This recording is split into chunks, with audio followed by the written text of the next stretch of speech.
بسم الله الرحمن الرحيم.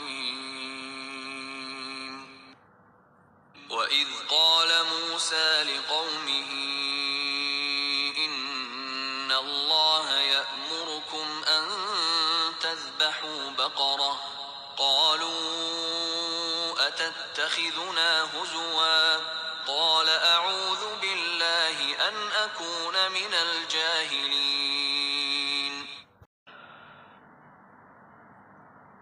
قالوا ادع لنا ربك يبين لنا ما هي قال إنه يقول إنها بقرة لا فارض ولا بكر عوان بين ذلك فافعلوا ما تؤمرون.